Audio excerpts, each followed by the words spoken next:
Hey everyone, welcome back to our channel. So if your GCash app game just won't open, whether it's stuck loading, crashing or freezing, here's what you can do.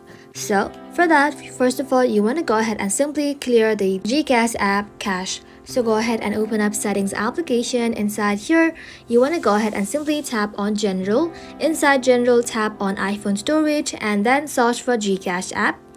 Once you search for it, tap onto it and inside here tap on offload app and then tap on offload app again. Doing this will help you free up the storage used by the app, keeping its document and data, and will help you to clear the cache.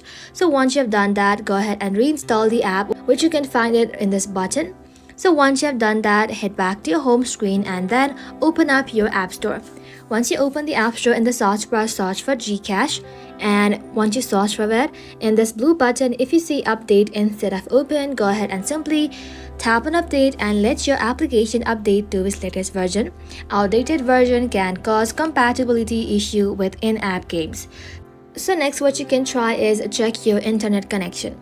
Switch between Wi-Fi and mobile data and see if the problem is fixed or not. A weak or unstable internet connection might be the reason the game won't open properly.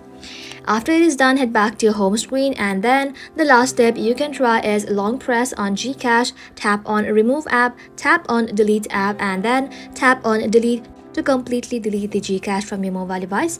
After you have done that, visit the App Store again and reinstall GCash from there.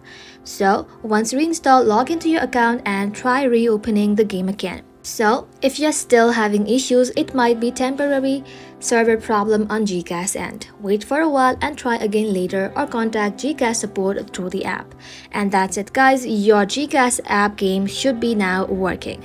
I hope this video was helpful. If it was, don't forget to like and sub and I'll see you in the next one.